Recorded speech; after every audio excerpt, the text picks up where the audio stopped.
En un momento ya empezamos. Juanita, por favor, me avisas.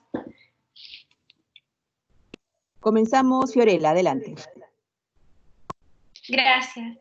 Bueno, tengan ustedes muy buenas tardes. El Círculo de Estudios de Derecho Penal de la Facultad de Derecho de la Universidad Femenina del Sagrado Corazón, UNIFE, les da la más cordial bienvenida a la conferencia magistral de esta oportunidad.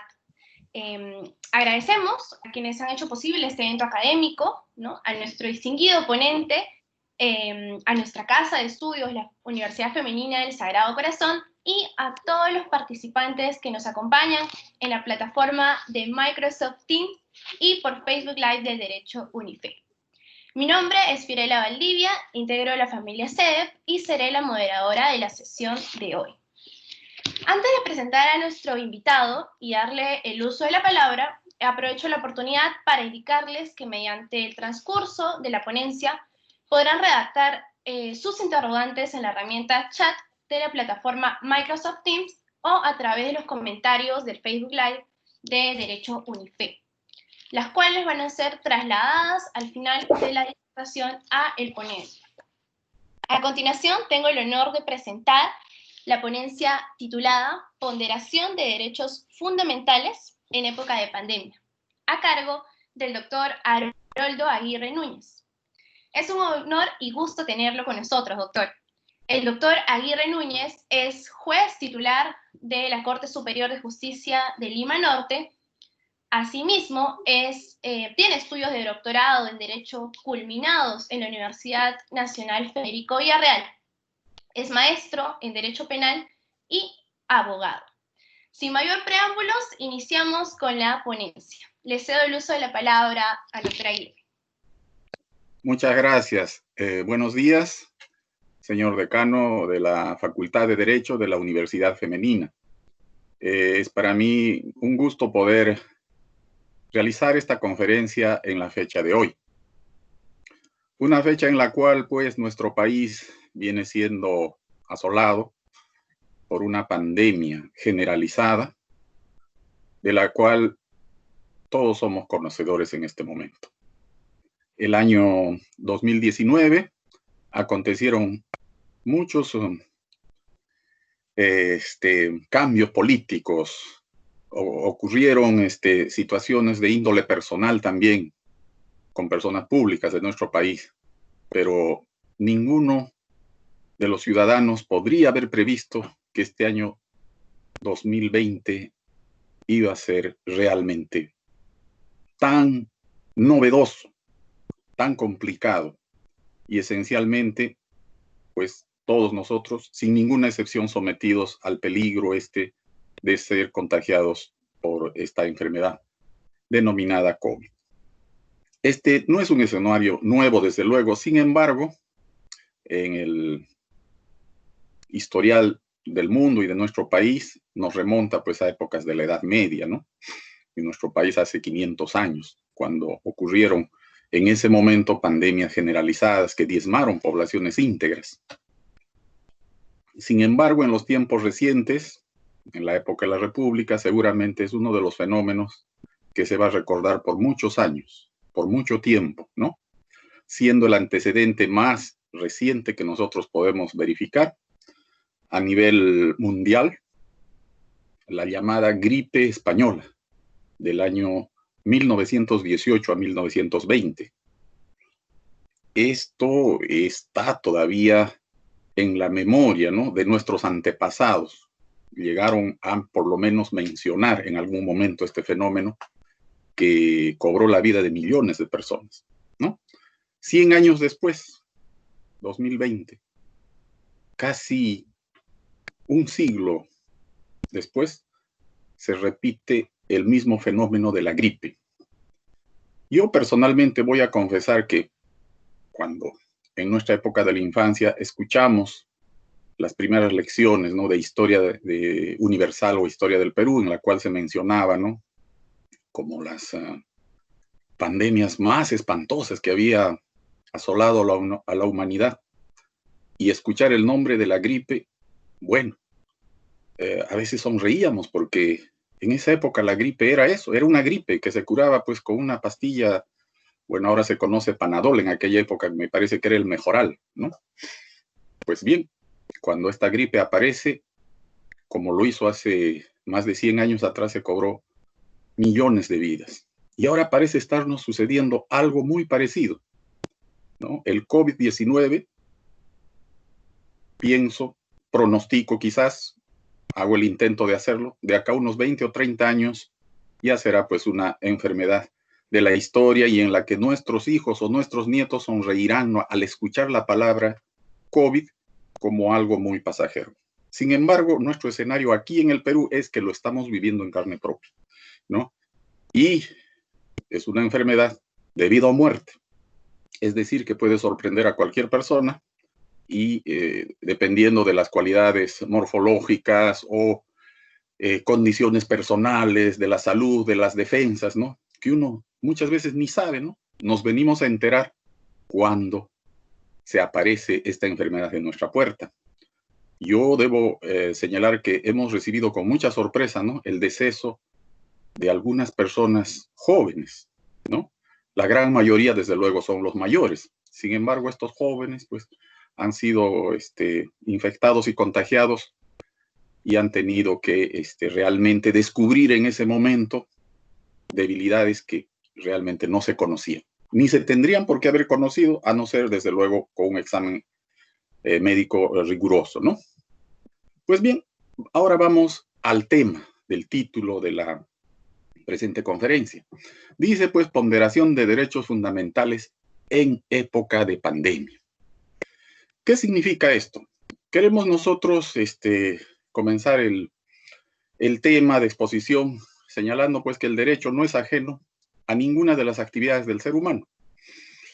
El derecho es un fenómeno que pretende regular la vida de los hombres y pretende también, pues, imponer ciertas normas de conducta bajo la amenaza de una sanción para todos aquellos que no la cumplen, ¿no? Y a su vez también el derecho genera ciertos grados, ciertos fundamentos de validez o de mayor validez o de validez universal para determinados derechos que se pretende que sean los primeros que se tengan que considerar. En este caso llamamos los derechos fundamentales. Su propio nombre lo indica, fundamento. Fundamento es una base, ¿no? Entonces, sobre esta base de estos derechos fundamentales se construirán los demás derechos.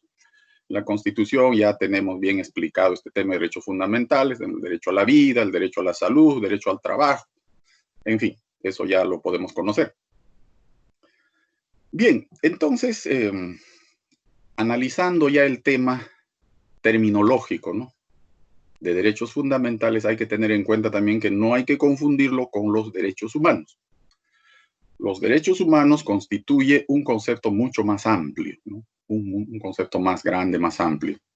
Derechos humanos comprende también algunas pretensiones morales, ¿no? Que no han llegado a ser positivizadas, ¿no? Bueno, ¿a qué me estoy refiriendo al señalar esto? Pretensiones morales son aquellas que tienen validez, que tienen también una suerte de sanción, entre comillas, si es que no se cumplen, pero que sin embargo no han llegado a ser positivizados. Es decir, no hay una ley, no hay una norma que sancione de alguna manera su incumplimiento. El ejemplo más práctico, ¿no? Esto es necesario señalarlo para debidamente diferenciarlo al momento de exponer el concepto, ¿no? Un derecho humano, por ejemplo, es el derecho al saludo, ¿no? Los mayores de edad tienen derecho a que los saluden, ¿no? Las personas que son menores o aquellas personas también. En el caso de las relaciones laborales hay una suerte de subordinación, ¿no? Pero ¿qué sucede si no se produce este saludo? ¿No? No se saluda al mayor, en este caso, por ejemplo, al abuelo de la casa, o en el ámbito laboral, ¿no? El empleado no lo saluda a su jefe cuando lo ve, ¿no? No existe una sanción. No hay un reglamento que indique una sanción específica, por lo menos no a nivel generalizado, ¿no? Entiendo que en el fuero militar sí podríamos considerar esto como una falta, o en fin, lo que digan sus reglamentos, pero no a nivel generalizado. Entonces, es un derecho humano el ser saludado, ¿no?, por nuestros menores o por nuestros subordinados, ¿no?, en los escenarios que les estoy mencionando, pero no lo podemos considerar un derecho fundamental. Con esto queremos decir que los derechos fundamentales son aquellos que tienen, pues, el carácter de ser generales, el carácter de ser universales, que se aplican para todos. En este sentido, los derechos fundamentales que consagra la Constitución en el artículo 2, incisos 3 y 15 de la Carta Magna, han sido objeto, pues, de recortes al momento de haberse emitido los decretos supremos que declaran en emergencia a nivel nacional. El derecho principalmente a la libertad de tránsito y el derecho a la libertad de trabajo. Estos derechos han sido afectados ordenando la cuarentena a nivel nacional, en principio, ¿no? Específicamente debemos señalar los incisos 11 y 15 del artículo 2, ¿no?, que regulan la libertad de tránsito y la libertad de trabajo. Estos dispositivos, conforme podemos apreciar, tienen la entidad y la calidad de ser derechos fundamentales. La Constitución señala precisamente eso. Son derechos fundamentales de la persona, todos aquellos que están enumerados en el artículo 2 y 3 de la Constitución, ¿no? Entonces, en este sentido, la limitación de estos derechos tiene que pasar por un procedimiento de ponderación. De ahí el título de la ponencia. Un procedimiento que es ya de carácter generalizado en todos los tribunales de justicia de Latinoamérica, especialmente también en el Perú, de manera cotidiana. De manera cotidiana. Y para ello, precisamente, debemos señalar que este procedimiento de ponderación tiene mucho que ver con el famoso logotipo de la justicia, ¿no? Una balanza que representa la justicia y los dos platos ahí que aparecen en una suerte de equilibrio, y el desequilibrio de cualquiera de ellos determina una decisión en favor de una determinada ponencia, en este caso un argumento ya sea de la parte demandante o parte demandada. Bien, en este sentido debemos apreciar que los decretos supremos de el estado de emergencia han realizado una sustentación débil. ¿Por qué? Porque el argumento que ellos señalan no pertenece a estos derechos fundamentales de primer orden, ¿no? Por cuanto el argumento por el cual se está recortando el derecho al libre tránsito y el derecho al trabajo, conforme lo señalan los decretos supremos, es para proteger, dice, la salud, la familia, ¿no?, de todos los peruanos.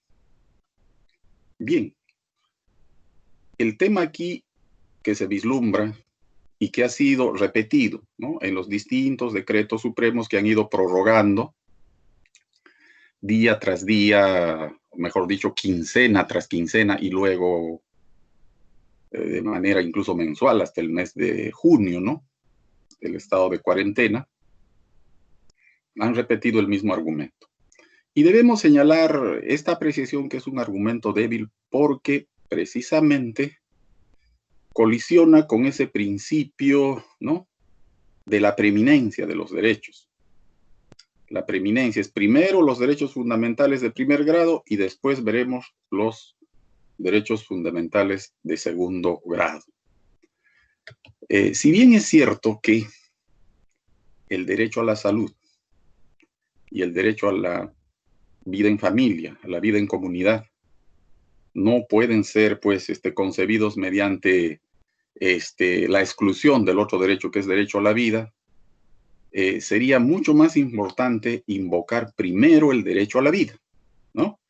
Ese fundamento sí que es, entre comillas, fuerte, porque se pone por delante de los otros derechos, si hablamos de preeminencia, que siguen a continuación. Esto siguiendo pues el texto normativo de nuestra Constitución. Esta clasificación de derechos fundamentales de primer orden y de segundo orden no es el que ha seguido la Constitución, ¿no? Y al no haber seguido esta preeminencia, entonces se abre a debate la discusión que puede suponer la colisión de estos dos derechos fundamentales, ¿no? El derecho a la libertad de tránsito, el derecho al trabajo, versus el derecho a la salud y el derecho a la familia. Entre paréntesis, que el derecho a la salud y el derecho a la vida familiar, a la vida en comunidad, no pueden ser concebidos sin el derecho a la vida. Bueno, esto entre paréntesis porque estamos tratando de seguir estrictamente la forma como han expuesto los derechos fundamentales la Constitución.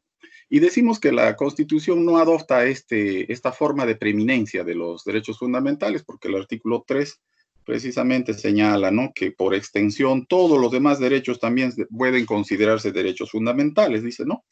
La enumeración, dice, de los derechos establecidos en este capítulo no excluye los demás que la Constitución garantiza ni otros de naturaleza análoga. Bien, entonces abandonamos provisionalmente el tema de la preeminencia. El tema de la preeminencia, porque la Constitución así lo dice, ¿no? Bien, debemos señalar que el tema de la ponderación de los derechos fundamentales resulta siendo obligatorio en nuestro país. Es obligatorio. Por cuanto la casación 626 del año 2013 de la Corte Superior de Justicia de Moquegua, ¿no?, resuelto en la Corte Suprema de Justicia vía casación, ha determinado que es obligatorio debatir la proporcionalidad de las medidas de prisión preventiva. Ahí vamos al campo penal. Entonces, desde aquel entonces, desde la casación 626 del año 2013, es obligatorio realizar esta examen de proporcionalidad, llamado también ponderación de derechos fundamentales. El autor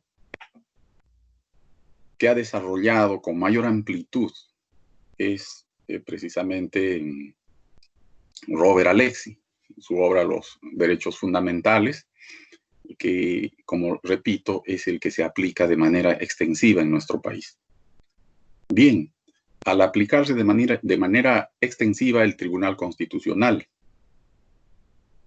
es el método de ponderación de estos derechos proporcionales el que más se puede vislumbrar en las distintas resoluciones que se pueden visualizar, ¿no?, haciendo el examen correspondiente vía búsqueda de Internet o mediante las publicaciones que realiza el Tribunal Constitucional. A nivel de la justicia ordinaria ya tenemos, reitero, la casación 626 del año 2013 de Moquegua, que determina pues la obligatoriedad de debatir la proporcionalidad, y esta casación es de carácter vinculante, es decir, es de obligada aplicación en todos los ámbitos judiciales. Pues bien, el esquema de la ponderación de derechos fundamentales debemos distinguirlo del llamado conflicto de reglas de derecho. Debemos tener presente que los derechos fundamentales de por sí provienen de principios del derecho que se han positivizado, es decir, que se han llegado a legislar. pero no por ello dejan de ser principios, ¿no? Un principio de derecho, por ejemplo, el derecho a la vida, ¿no? El derecho al trabajo, el derecho a la salud, ¿no? En nuestro país no existe la pena de muerte, de manera que no hay un escenario por el cual se tendría que hacer una ponderación respecto al derecho a suprimir la vida, ¿no? Es más, suprimir la vida está penado, está sancionado. Ahí tenemos el Código Penal, ¿no? Describe, tipifica el delito de homicidio, ¿no? Y todos los delitos en contra de la vida, el cuerpo y la salud. Entonces nos enfocamos en los otros derechos fundamentales, ¿no? Entonces, si tenemos una colisión de principios, en este caso ya, respecto de la pandemia, ¿no? El derecho a la libertad de tránsito. El Supremo Gobierno de nadie puede salir a la calle, esa fue la orden, nadie sale a la calle, a no ser que, bueno, tenga que ir a la farmacia, tenga que ir a un hospital, ¿no? Implicó inmediatamente también la supresión del derecho a trabajo de la numerosa población informal de nuestro país, que desempeñaba sus labores en las calles, en la vía pública, ¿no? Son, como repito, colisión de principios. ¿Qué es lo que prima? ¿El derecho a la libertad, el derecho al trabajo o el derecho a la salud? Empleando los términos que realiza el Supremo Gobierno en sus distintos decretos, ¿no? En este sentido, vamos a señalar lo siguiente. Esta colisión de principios que se ha de resolver de alguna manera, ya sea mediante la imposición de alguna demanda, ¿no? De amparo, especialmente por aquellas personas que no puedan quizás recuperar ya sus trabajos nunca más. Ya conocemos que hay algunas esferas del área laboral que inmediatamente se están, pues, reciclando, refundando, o mejor dicho, reinventando. Pero también podemos ya apreciar que se han dado quiebras de empresas que han tenido que ya, pues, una de ellas, la más conocida, ¿no? Un famoso restaurante, ¿no? Que por años constituyó un símbolo de la gastronomía, se ha declarado en quiebra, ¿no? O sea, no es difícil suponer que en algún momento podría generarse quizás algún conflicto en relación, pues, al derecho, en este caso conculcado, al derecho al trabajo, el derecho, ¿no?, a desarrollarse mediante un trabajo libremente en la sociedad, versus el derecho a la salud. Bien, este conflicto de derechos fundamentales, en caso de resolverse, pues determina la validez de un determinado derecho frente al otro en la situación concreta. Es decir, que la sentencia, la disposición que determine la preeminencia de determinado derecho fundamental no significa que el otro derecho deje de estar vigente. No significa, en modo alguno. Solo dejará de tener vigencia para el caso concreto. En nuestro país, en este momento, dejará de tener vigencia una vez que se levante la cuarentena. Mejor dicho, el estado de emergencia. La cuarentena ya se ha levantado. En Lima, por lo menos sí, pero en otras ciudades del Perú continúa la cuarentena. Esa es la diferencia fundamental con un conflicto de reglas de derecho. Pues bien, ¿a qué nos referimos cuando señalamos las reglas de derecho? Reglas de derecho son aquellas, pues, que pertenecen al ámbito del derecho positivo sin tener la categoría de ser derechos fundamentales. Se puede producir un conflicto entre reglas de derecho, ¿no? Efectivamente es así. En este caso, cuando se produce este conflicto de reglas de derecho, lo que sucede normalmente es la derogación de la regla de derecho que no se va a aplicar para el determinado caso, ¿no? Esa es la gran diferencia. La regla de derecho se suprime, se deroga. En el caso de los derechos fundamentales, no. Ellos continúan vigentes mientras no se reproduzca esta situación que ha generado la aplicación o inaplicación de determinado derecho al caso concreto. Bien, vamos ahora ya de manera más específica viendo en nuestro país cómo es que se ha desarrollado este tema de la ponderación de derechos fundamentales, yéndonos ya a la jurisprudencia práctica. Bien. Repetimos. En el ámbito de la justicia ordinaria tenemos la Casación 626 del año 2013 de Moquegua, que determina: es obligatorio debatir la proporcionalidad de la medida de prisión preventiva en todos los órganos jurisdiccionales que la apliquen. Perfecto.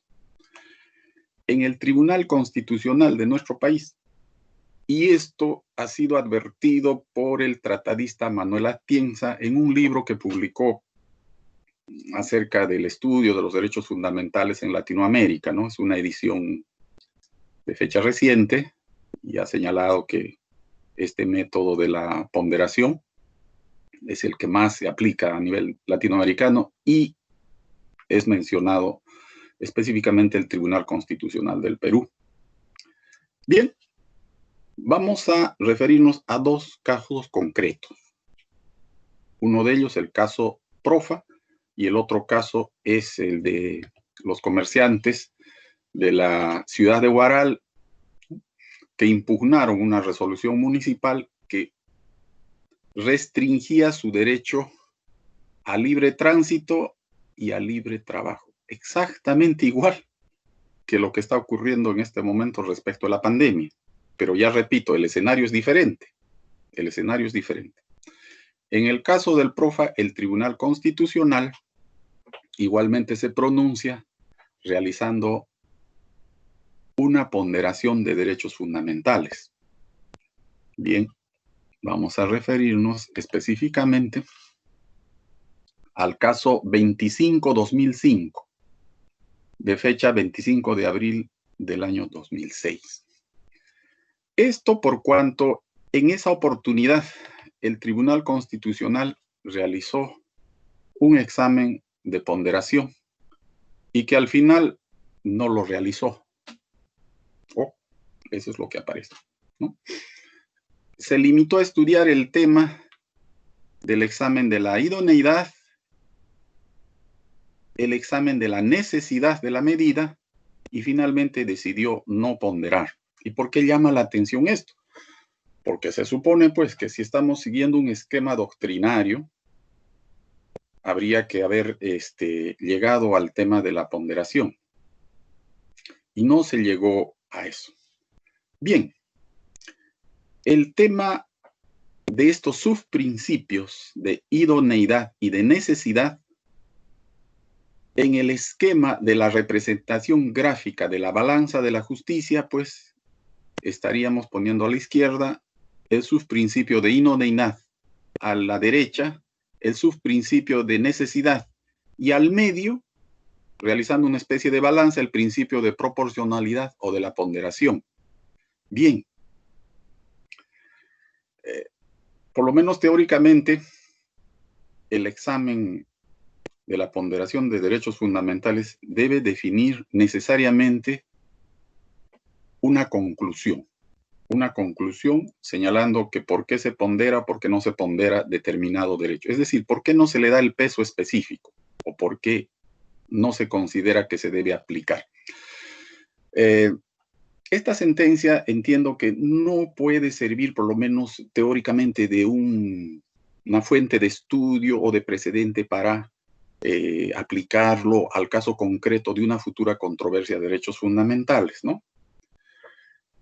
Hasta ahí nuestro comentario de carácter personal. Y también, desde luego, todos los comentarios que realizamos en esta conferencia son de carácter personal. Eso también debo aclarar. Pues bien, existe otro caso en la jurisprudencia práctica de nuestro país que vamos a citar. El expediente 8726 del año 2005, proceso de amparo de fecha 24 de noviembre del año 2005. Hace 15 años atrás, el Tribunal Constitucional se pronunció realizando un examen de los subprincipios de idoneidad, de necesidad y realizando la proporcionalidad de la medida que estaba adoptando en base a un escenario muy similar al que tenemos actualmente en la pandemia. Es decir, que el municipio de la provincia de Huaral, específicamente de la ciudad de Huaral, había decretado una ordenanza prohibiendo el ejercicio del comercio ambulatorio en el centro histórico de la ciudad de Huaral. Esto generó la interposición de una acción de amparo, precisamente solicitando la preeminencia del derecho a la libre circulación y el derecho a la libertad de trabajo, que realizaron la Asociación Unidos, Centenario y otros de la ciudad de Huaral. En este caso, el Tribunal Constitucional se pronuncia, pues, realizando la ponderación respectiva, ¿no? Analiza el principio de idoneidad, luego analiza el principio de necesidad y finalmente realizó la ponderación correspondiente. Bueno, aquí se siguió el esquema teórico que hemos mencionado, que pertenece a Robert Alexis, que es uno de los filósofos contemporáneos vigente, ¿no? Que ha desarrollado esta teoría que es aplicada en la generalidad de los tribunales latinoamericanos. Bien, el principio de idoneidad. ¿Qué significa la idoneidad? La idoneidad. Una medida tiene que ser, dice, idónea. Tiene que ser también necesaria y de acuerdo a eso se realiza la proporcionalidad. Bueno, regresamos. La idoneidad se refiere pues a la eficacia. La medida que se va a tomar tiene que ser eficaz, o sea, tiene que servir para realizar un fin determinado, ¿no? Este fin, desde luego, tendrá que ser un fin lícito, ¿no? Tendrá que tener un fin, pues, que no agravie algún derecho fundamental. El principio de necesidad supone, por el contrario, una suerte de competencia con otra medida similar que se pudiera adoptar para el determinado caso. O sea, la necesidad nos explica, pues, la posibilidad de aplicar otras medidas y realizando un equilibrio entre estos subprincipios de necesidad e idoneidad, finalmente habremos de llegar a la conclusión si la medida adoptada es proporcional, es decir, en otras palabras, si esta medida que se ha adoptado es ponderada. ¿Qué resolvió el Tribunal Constitucional en esa oportunidad? Señaló lo siguiente, ¿no? Que todas las ciudades del país tienen sus centros históricos, ¿no? Todas. Bueno, no es sino necesario recordar, por ejemplo, hay centros históricos bastante conocidos, ¿no? Desde el punto de vista turístico, inclusive, ¿no? El Centro Histórico de Trujillo, por ejemplo, es una joya de la colonia. El Centro Histórico de Arequipa, igualmente. El Centro Histórico de Lima. El Centro Histórico del Cusco, ¿no? Entonces, se señalan que el derecho a conservar este centro histórico supone que la medida haya sido idónea en el caso de Huaral. Y hay que advertir que Huaral es también una ciudad bastante antigua. Es una ciudad, pues, que se remonta a épocas incluso de la colonia. En esa época se inició, digamos, las bases de esta ciudad y conservó una base, un centro histórico, ¿no? Entonces, se determinó que la conservación del centro histórico, pues, determinaba que la medida de prohibir el comercio en esa zona era idónea, era la única medida, si se quiere, en términos de necesidad que se podía aplicar para conservar el centro histórico, ¿no? Era necesaria. Era idónea relacionada al tema de la eficacia porque, claro, la única forma, ¿no? Es decir, era eficaz porque solo prohibiendo que los comerciantes estén ahí, pues, realizando sus actividades en el centro histórico de Huaral, es que podía conservarse este centro histórico. Es más, se llegó a mencionar inclusive que ello no significaba que fuera del radio de este centro histórico no se pudiera realizar el comercio ambulatorio. Entonces, si se quiere, ya se concluye con una medida debidamente proporcionada y le otorga la razón al municipio de Huaral. Bien. Ahora, este precedente constitucional, por cuanto estamos observando que ha realizado el examen de proporcionalidad en la manera teórica que corresponde, ¿no? La manera teórica señalamos porque desde luego la jurisprudencia es muy libre de adoptar cualquier otro método, ¿no? La jurisprudencia, ¿no? Excepto quizás en el tema de la prisión preventiva, porque ahí ya la casación es de carácter vinculante. En el escenario actual determina que debamos tener en cuenta estos tres subprincipios, ¿no? Para analizar la constitucionalidad de los decretos supremos que han recortado, incluso han eliminado el derecho a la libertad de tránsito, el derecho a la libertad de trabajo. ¿Cuál será ese primer subprincipio? Idoneidad. Se habrá de decir, ¿no? Era idóneo de que se haya recortado el derecho a que las personas circulen por la vía pública todos los días, inclusive los domingos. Habrá sido idóneo que se recorte de esta manera también el derecho al trabajo de los comerciantes informales, o incluso de los comerciantes formales, que al no poder ir a su centro de labor, pues al no poder circular por las calles tampoco tuvieron que cerrar sus locales. Luego también se habrá de analizar si era necesaria esta medida. ¿Acaso había otras medidas similares o menos gravosas para garantizar el derecho al trabajo y el derecho a la circulación? Ese es el interrogante que se presenta en este momento, ¿no?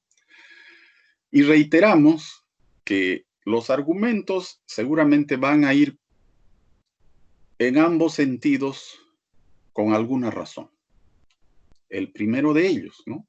Las personas afectadas podrían argumentar en el sentido que no era idónea, ni tampoco era necesaria, de manera que la medida fue desproporcionada y solicitarán eventualmente, pues, alguna indemnización, se supone, ¿no? Que es el motivo de una demanda. Por el contrario, el Estado se tendrá que defender, hipotéticamente, desde luego, no estamos hablando sino de la aplicación práctica de estos, del principio del procedimiento de la ponderación, ¿no? Lógico, el gobierno dirá, es deber del Estado preservar la vida, la salud de los ciudadanos. En ese sentido, la medida era idónea, dirán. Era la única que se podía aplicar para evitar el contagio. Y esto es bastante sencillo de argumentar, pues dicen que el COVID viaja por el aire, ¿no? Por el aire. Un estornudo, inmediatamente 1 metro a la redonda, todas las personas que respiren ese aire pueden ser contagiados con el virus, ¿no? Hemos visto inclusive en la televisión una persona, ¿no?, colocando sus secreciones nasales ahí en el Metropolitano. Igualmente, ¿no? Una persona que se sube al Metropolitano, toca ese manubrio de este personaje que hizo esta acción, se puede contagiar. Entonces, ese argumento será igualmente interesante, ¿no?, de debatir. Era la única manera, es decir, era eficaz ordenar que la gente no salga a ninguna parte para que no se contagie. El otro argumento será, era necesario, es decir, no había alguna otra forma menos gravosa de afectar estos derechos fundamentales. Bueno, la defensa del Estado podría incidir en un tema curiosamente también no menos presente, ¿no?, en nuestra realidad, es decir, la informalidad y el poco apego a las normas que demuestra la población. Personalmente, yo entiendo que este es un tema ya sociológico, ¿no? Muchas personas que ejercen actividades informales seguramente no se formalizan, no porque no quieran, porque por lo menos yo veo el que habla que es muy caro formalizarse, ¿no? Hemos visto, si no como comentarios, alguna paradoja, ¿no? Un comerciante que deseaba reabrir su negocio, determinado negocio, tenía que acreditar, haber cumplido el protocolo, y para acceder a ese certificado debía hacer un pago, ¿no? O sea, prácticamente, ¿no? Llover sobre mojado. Es decir, existen esta contraposición, esta colisión de argumentos que calculo que se va a producir en algún momento, ¿no? Se va a producir en algún momento, con el firme deseo, desde luego, que ya pronto pueda aparecer la vacuna, ¿no? Y que pronto podamos volver, ya no a la vida anterior, sino a una vida mejor, con todas las enseñanzas que nos ha traído esta pandemia. Debo recordar que el siglo pasado, en 1918 a 1920, los invito, señores estudiantes, público en general, que puedan observar esas imágenes de internet. Son muy parecidas a las que vemos ahora, ¿no? Personas circulando con el atuendo de esa época, pero todas usando la mascarilla, todas específicamente. Entonces, ese escenario en el pasado duró 2 años. En el presente no sabemos. Quizás en este momento la ventaja que tenemos es que la medicina ha avanzado un poco más y nos han prometido que seguramente vamos a tener la vacuna a fines de este año. No obstante, debo concluir con una reflexión, ¿no? Sería la de, desde luego, que hagamos votos por que esta tragedia que estamos viviendo en este momento en nuestro país nos ayude a recoger, ¿no?, las experiencias necesarias para aplicarlas a la vida práctica, ¿no? Una de ellas que se constata en este momento, ¿no?, habida cuenta que ya los alumnos no van a clases, ¿no?, ni los chicos de colegio ni los universitarios, ¿no? Inmediatamente ha dejado de producirse las congestiones vehiculares, y por consiguiente también el medio ambiente ha ganado, entre comillas, ¿no?, unos puntos menos de contaminación.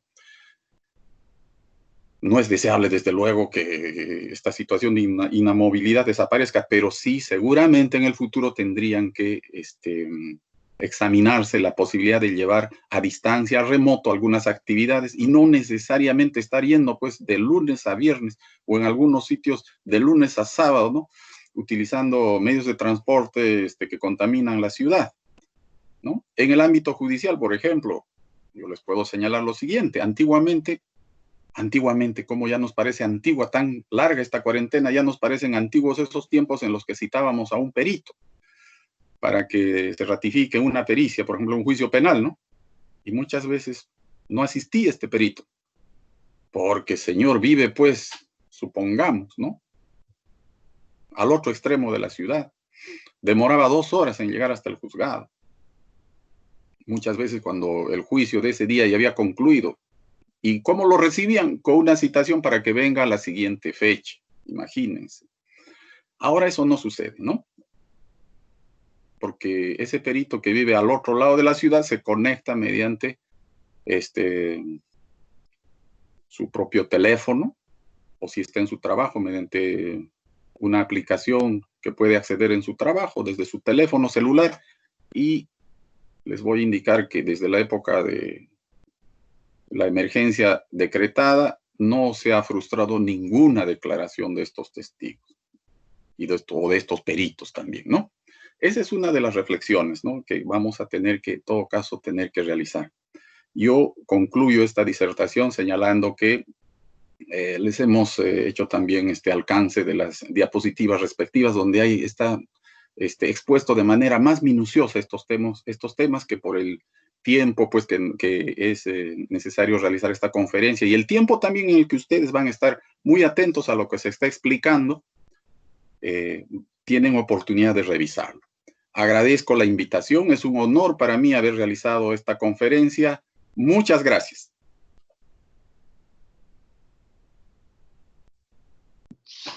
Agradecemos la solvente disertación del doctor Haroldo Aguirre Núñez.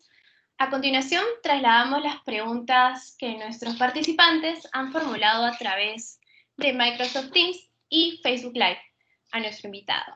Asimismo, agradecemos el interés que nuestro evento ha generado y solicitamos las disculpas del caso si no podemos trasladar el íntegro de las preguntas. Es por ello que hemos integrado algunas de ellas. Doctor, le preguntan, ¿hasta qué punto, entendiendo que el proceso judicial es formal, se puede hacer un repensamiento de la prueba ilícita cuando colisiona con derechos fundamentales? Bien, los derechos fundamentales, como todos los derechos, no son absolutos. Téngase presente que incluso en muchos países se puede suprimir el derecho a la vida. La prueba ilícita habrá de ser, pues, prohibida, no permitida, si es que colisiona algún derecho fundamental. Si no lo hace, entonces, en ese caso habría que repensar en la posibilidad de admitirlo, ¿no? El precedente que yo puedo citar en este caso lo ha desarrollado el derecho alemán, ¿no? Se relaciona a preservar los intereses generales, los intereses de toda la comunidad, ¿no? En relación, supongamos, ¿no? A una interceptación telefónica, ¿no? Que es muy privada, nadie tiene por qué interceptar una conversación telefónica, pero si mediante el hilo telefónico se ha estado conversando por temas que afectan a millones de personas, váyase a suponer un escenario, por ejemplo, que afecte los intereses nacionales, ahí sí entiendo que es necesario repensar este asunto y que el derecho fundamental, en este caso de la mayoría de la población, ¿no? Debería estar por encima de esta prohibición a acceder a esa intercepción telefónica, ¿no? Gracias.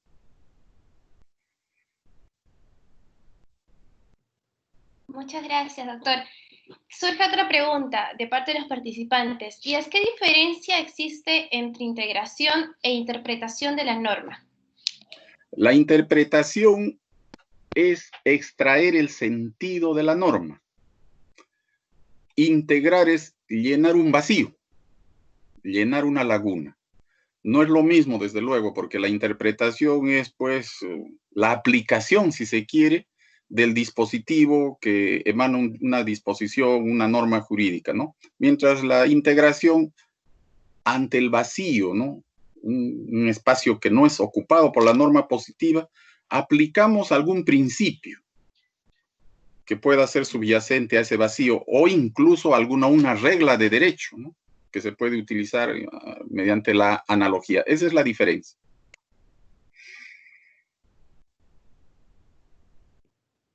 Muchas gracias, doctor. La siguiente pregunta es, ¿cuál considera que es el método más apropiado para interpretar derechos fundamentales o se debe dejar abierta la posibilidad de usar varios métodos según los casos en concreto?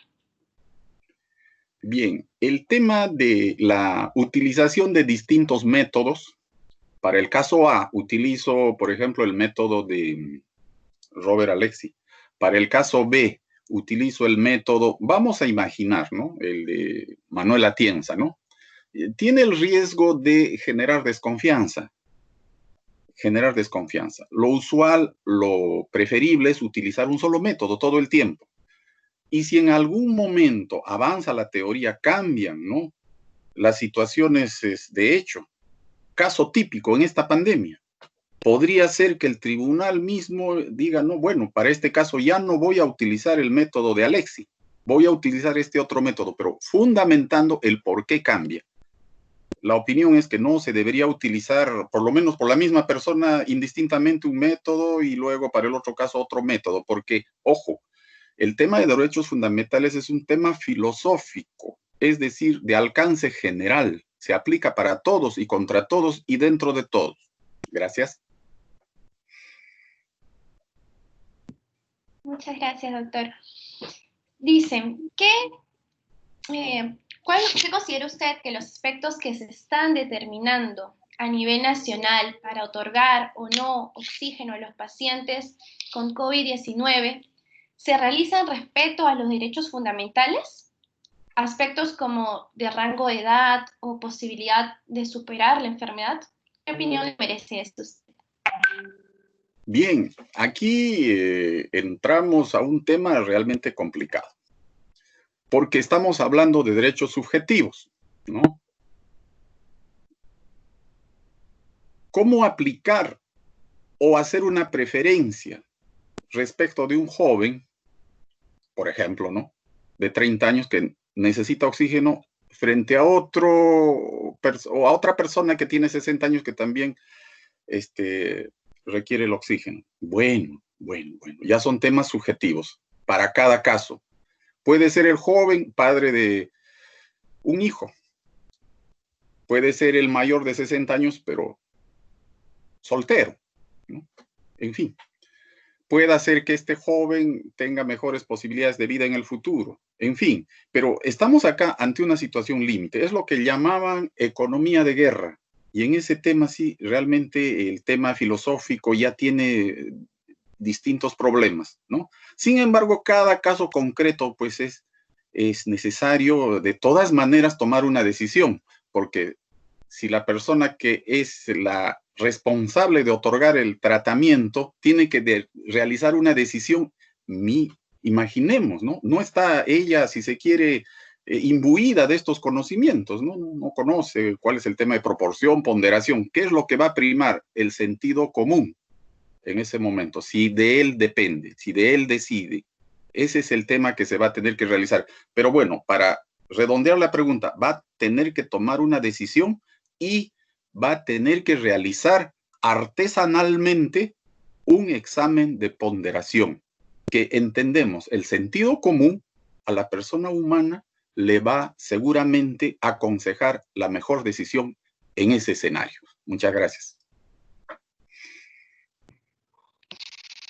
Muchas gracias, doctor.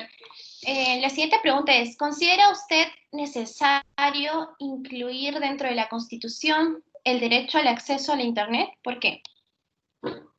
Bien, el tema del acceso a las comunicaciones ya está pues legislado, ¿no? Ya está legislado. Ahora, elevarlo a la categoría de norma positiva constitucional. Mire, el Internet es un medio de comunicación. La comunicación supone llevar un mensaje y recibir un mensaje. Ahora, yo veo que aquí el trasfondo de esta pregunta tiene un carácter económico, ¿no? No es que exista alguna restricción al Internet, ¿no? No la existe, por lo menos no en las ciudades, pero sí podemos apreciar en el ámbito rural algunas restricciones de carácter objetivo, ¿no? Los niños van a los cerros para captar la señal. Entonces, de pronto, ¿no? Ahí prima el derecho el derecho a la educación, por ejemplo, derecho a la educación. Mire, no es mala idea, esa va a ser mi respuesta. No es mala idea porque el Internet se ha convertido hoy en día en una herramienta de trabajo. Para nuestros abuelos, las herramientas de trabajo eran el pico y la pala para labrar la tierra, ¿no? Ahora, ¿cómo estamos trabajando? La gran mayoría utilizando Internet, ¿no? Incluso el propio agricultor. ¿Cómo va a vender su cosecha? Tendrá que anunciarla pues por Internet. ¿Cómo va a llamar a su proveedor? Lo llama por Internet o usa el teléfono. Sería interesante ya darle un nomen a nivel constitucional como un derecho fundamental para acceder a esta herramienta que es una herramienta de trabajo. Muchas gracias.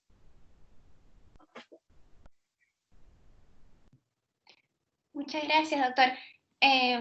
Hay otra pregunta. ¿Hay derechos fundamentales que en estos tiempos de pandemia se ven vulnerados de manera más seguida? ¿Cuáles cree usted que pueden ser los mencionados? Bueno, ya hemos señalado, ¿no? El derecho a la libertad de tránsito y el derecho a la libertad de trabajo. La libertad de tránsito, por cuanto, bueno, se ha prohibido a las personas salir a la calle. Y la libertad de trabajo, mediante esa prohibición de circulación, las personas ya no podían ejercer, sobre todo el comercio informal. Esa es la parte más visible. Pero también el comercio formal, porque si las personas no circulan, digo yo, en una tienda, el escenario más común que se puede aplicar, el emporio comercial Gamarra. ¿Cómo es que el comerciante va a vender sus productos? Efectivamente, está viendo esa afectación. El tema va a ser si esa afectación es pues proporcional, ¿no? Si efectivamente mediante esa afectación se está protegiendo en el fondo también el derecho a la vida de ese propio comerciante, ¿no? No olvidemos que las personas que más se contagian son los comerciantes, de acuerdo a las cifras que se están publicando, las cifras médicas, ¿no? La persona que más propensa a contagiarse es precisamente aquella que entrega y recibe objetos, ya sea dinero, ya sea bienes, entrega o recibe. El cliente también está más expuesto. Las personas que tienen bajo contagio son aquellas que paradójicamente se han quedado en su casa, debajo de la cama prácticamente, ¿no? Claro, ese no es un consejo, desde luego, porque eso puede generar incluso problemas psicológicos a futuro, ¿no? Pero bueno, efectivamente, usted mismo, digamos, puede apreciar cuáles son aquellos derechos que sí se están afectando, ¿no? El tema está, repito, por ver si eso es proporcional, ¿no? Si efectivamente es razonable afectar de esa manera. Muchas gracias. Una última pregunta, doctor. ¿Existe algún mecanismo de tutela que pueda garantizar a los arrendatarios que han sido desalojados por falta de pago? ¿Y qué derechos estarían de por medio? Bien, el único que se me ocurre aquí es una medida cautelar. Una medida cautelar, una acción de amparo, ¿no? Es la más eficiente, es decir, no diríamos sino la palabra, la más ágil, la más ágil. Yo soy arrendador, tengo mi derecho a cobrar, pero el inquilino ha perdido su trabajo porque le han prohibido que salga a hacer sus negocios en la calle, no puede comprar ni vender, entonces va a ser desahuciado, va a ser desalojado, ¿no? Entonces es una medida, entiendo, en este momento, hoy día por lo menos desproporcionada de parte del arrendador, ¿no? Y el arrendador también opondrá, pues señor, la empresa de electricidad me ha triplicado mi recibo. Bueno, ahí estamos teniendo esa posibilidad. Bien, de poder se puede, claro. El resultado sí es un tema ya de aplicación concreta del caso. Pero ¿cuál es la que se me ocurre? Una medida cautelar y una acción de amparo para evitar el desalojo inmediato. Ese es el tema. Muchas gracias.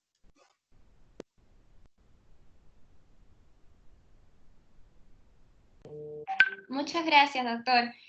Ha surgido una pregunta de último minuto. A ver, nos señala. Doctor, buenas tardes. Una pregunta. Como bien se sabe, dada esta coyuntura, se ven también casos de violadores de menores de edad. Y siempre que cuando se ven este tipo de casos, hay partidos políticos que ahora proponen la llamada pena de muerte para estos violadores. ¿Cree usted que sea necesario aplicar ello? O si no es así, ¿qué medidas se puede tomar? Bien, en principio el tema del derecho a la vida es un derecho fundamental, ¿no?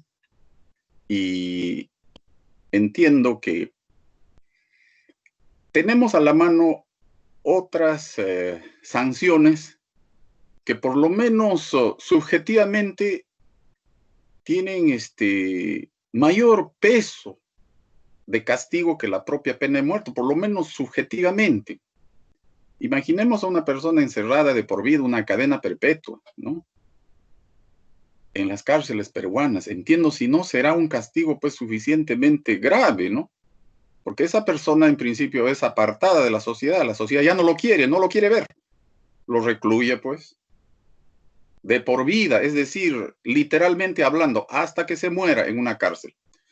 A mí me parece que, desde luego, estas medidas ya están vigentes, ¿no? El derecho a la vida debe preservarse, ¿no? No olvidemos aquella consigna, ¿no? De carácter religioso, solo Dios tiene el poder para suprimir la vida a alguna persona, ¿no?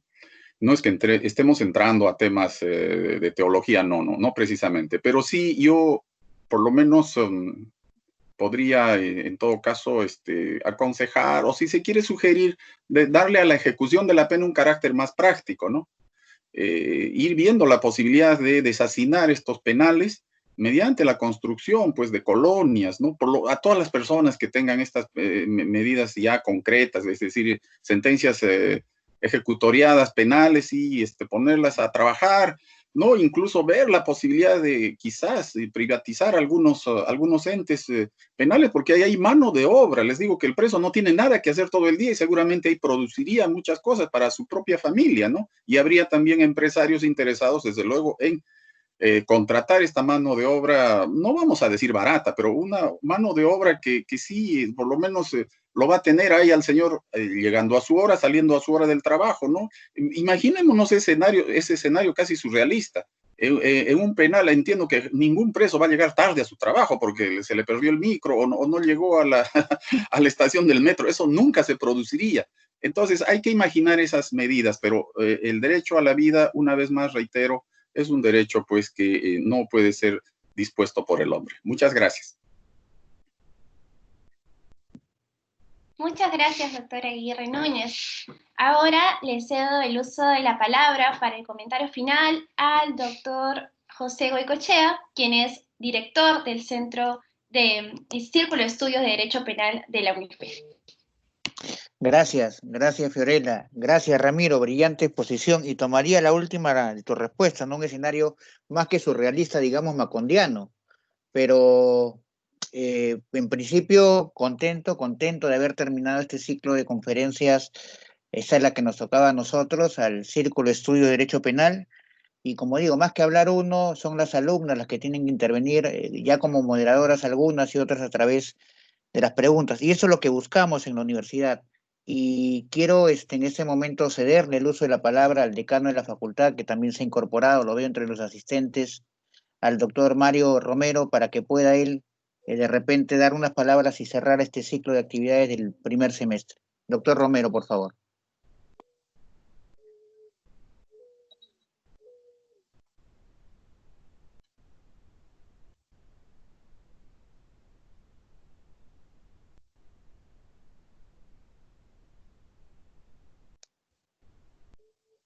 Si no sé si me escucha el doctor Romero, porque lo veo en el aula. Un segundo, vamos a esperar.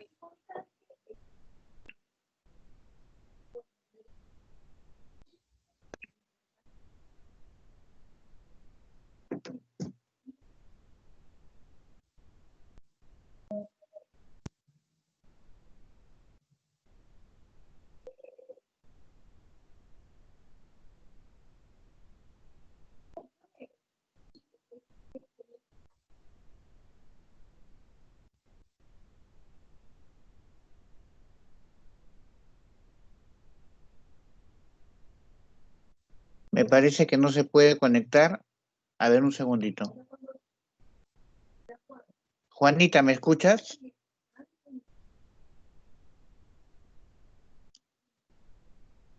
Sí, aquí estoy a la espera también. El doctor Romero está en espera, no sé si lo puedes hacer ingresar, quería intervenir. ¿Lo puedes visualizar?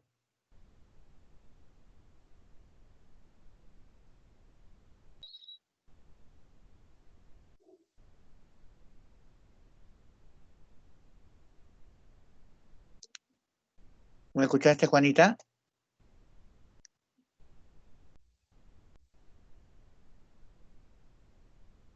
Sí, te escuché y te confirmo que al parecer está conectado. Ya depende de que él active su micrófono, me parece. Sí, pero aparece en espera. Porque me dijo que quería agradecer también el doctor. A ver, dame un segundito, voy a tratar de comunicarme con él. Un segundo. Sí, está en aparente espera, pero está como conectado también. Sí, un segundito, por favor.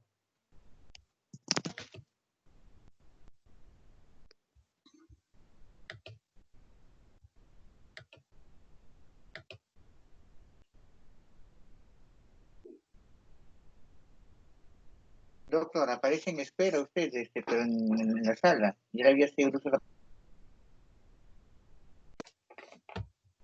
Mientras tanto, confirmarles que gracias al doctor Haroldo se ha enviado ya vía el chat el documento de su presentación. Así que por ahí lo pueden ubicar, lo que ha sido el desarrollo de la presentación el día de hoy.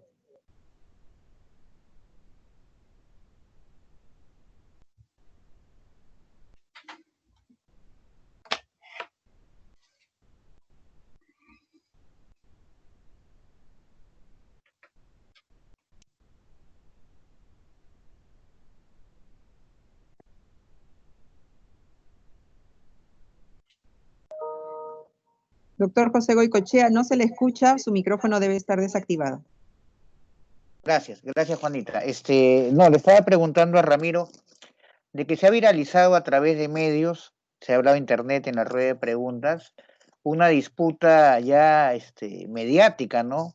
Valga redundar de repente, entre Juan Antonio García Amado por un lado y Manuel Atienza por el otro con referencia a este tema de la ponderación. El primero, negativista al mango, y el segundo sí partícipe de manera sideral, ¿no? Es un pro ponderación. Y cada uno de ellos con su club de fans más rabioso uno que el otro, ¿no? No sé, de repente, si puedes sabernos algo sobre cuál es tu posición o qué opinas, de repente tienes una intermedia, ¿no? No sé, Ramiro, ¿qué nos puedes aportar? Bueno, gracias. Vamos a remitirnos pues al escenario de este momento, ¿no?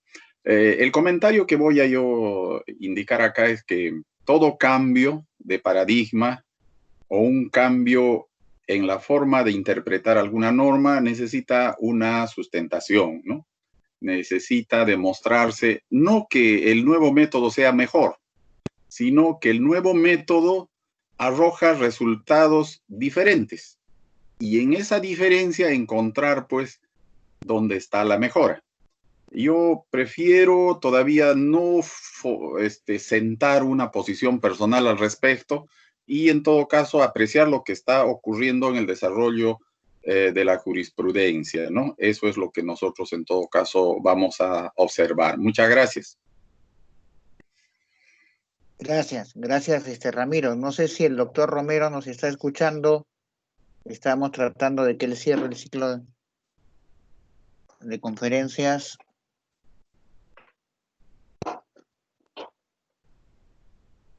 Me parece que está saliendo, pero no sé si para volver a ingresar. Bueno, en todo caso, tratando de esperar 2 minutos a ver si se conecta el decano Ramiro. Gracias por esta exposición. Creo que ha sido una manera brillante, ¿no?, de cerrar este ciclo de conferencias con un tema tan interesante. Y no sé si de repente la última pregunta sería si de tu posición de magistrado, ¿no? Nosotros compartimos aula en el doctorado en la Universidad Villarreal. Y nunca nos enseñaban, por lo menos cuando hemos estudiado en el tema de filosofía del derecho, la argumentación jurídica, ¿no? Era una filosofía del derecho más pegada a la época montesquiana, ¿no?, donde los jueces eran boca muda de la ley, porque si la ley no lo consideraba porque al legislador no se le había ocurrido, simplemente pues el caso no era de naturaleza jurídica relevante, y el derecho pasaba de ser la ciencia social más relativa a asemejarse más a las matemáticas, ¿no?, donde todo era predecible. Los jueces simplemente apretaban el botón que les había, del cual les había premunido el legislador, ¿no?